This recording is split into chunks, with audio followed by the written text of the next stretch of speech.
Nicola Bulley. Is she being smeared? An article by Tom Ball in The Times leads with the headline, Nicola Bulley, missing mother had alcohol issues, say police. Officers make rare disclosure about private life to quell speculation. Nicola Bulley had significant issues with alcohol, brought on by the menopause, which led to police officers visiting her home less than 3 weeks before her disappearance. On January the 10th, police and health professionals attended her home address following a report of concern for her safety.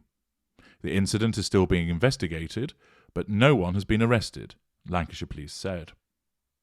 On Wednesday morning, Detective Superintendent Rebecca Smith, the senior investigating officer, said detectives have been made aware of Bulley's specific vulnerabilities after speaking to Paul Ansell, her partner, in the hours after she vanished. This led officers to classify her as high risk, meaning under College of Policing guidelines that serious harm is very likely. On Wednesday afternoon, Lancashire Constabulary said, "It is an unusual step for us to go into this level of detail about someone's private life, but we felt it was important to clarify what we meant when we talked about vulnerabilities, to avoid any further speculation or misinterpretation." As the search for the missing mother entered its 20th day, police reiterated their working hypothesis that she had fallen into the River Wyre and said that there was no evidence whatsoever to suggest that she had been the victim of foul play. Bulley vanished from the river path in St Michael's-on-Wyre, a medieval Lancashire village, on January the 27th. She was walking her spaniel, Willow, after dropping her children at school. Detectives are trying to combat disinformation about her disappearance amid growing speculation and criticism of the police effort. Addressing a number of myths circulating online, Smith said a derelict house opposite the site of her disappearance had been searched several times. The force has been inundated with false information and theories, she said, adding that its line of inquiry has not changed following the discovery of the blue ski glove by 2 walkers on February the 7th. A video of the glove was shared on TikTok, but has since been deleted. Peter Lawson, Assistant Chief Constable of Lancashire Police, said, "I would emphasise that it remains the case there is no evidence to indicate a criminal aspect or third-party involvement in Nicola's disappearance. However, the officers involved in the investigation are the same experienced specialists, and many senior officers who are concerned with the investigation of the most serious and complex crimes." Smith asked the public not to contact police if they thought that Bulley was marked online on social media, because it would just be officers investigating her accounts. Lawson said the force has searched more than 300 premises, spoken to 300 people, and collected 1,500 pieces of information. Smith said it was not unusual for Bulley's dog to have had its harness off while walking in the field. She said Bulley had been on a routine phone call before she disappeared and did not need to have her microphone or camera on. That was what was reported in The Times, and it's prompted people to ask me, this revelation about her having alcohol issues and that information being given by her partner, is that the case that she's being smeared? Well, the issue of smearing, of course, can be undertaken by anybody and not just a narcissist. But ordinarily, smearing is something that takes place where a narcissist uses information to assert control over a third party and indirectly assert control over the primary party. Often, smearing is done using false information, but it also can be used using true information that ought not to be shared. So, for instance, in this case, if it is the case that she has alcohol issues and a narcissist was using that information, then that true information about her, which ought not to be necessarily shared, is being utilised by a narcissist to smear her. Now, that would be the case if a narcissist were involved. Ordinarily, a narcissist will invent facts and instances or twist existing ones as part of smearing. What happens is that where a primary victim, for instance, but it doesn't always have to be the primary source, it could be somebody else. But in this example, let's use the intimate partner primary source. Let us say the intimate partner primary source has threatened the control of the narcissist, and an argument has ensued. The narcissist has sought to assert control over the intimate partner primary source by pointing out that they're wrong, and they argue. The IPPS doesn't back down, and thus is a back and forth with the narcissist keep trying to assert control and the victim rejecting that attempt to assert control over them. Eventually, the narcissism subconsciously compels the narcissist to take an alternative course of action because control cannot be achieved directly, and it becomes a waste of time.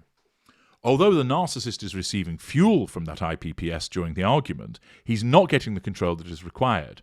And therefore, the narcissist may well say, "I haven't got time for this nonsense," and walks away. Their retreat then causes them to assert control by withdrawal.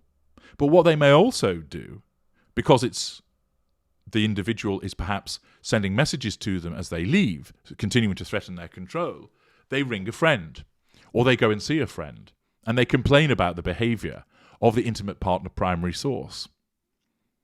The narcissist, of course, will portray themselves as the victim and the true victim as the aggressor.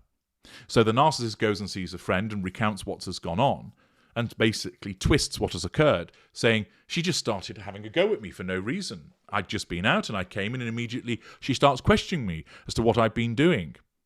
And of course, invariably, the person that the narcissist has gone to, a non-intimate secondary source, it might be a friend or a family member, receives this information and often is a coterie member, and therefore doesn't test what the narcissist is saying, but accepts it.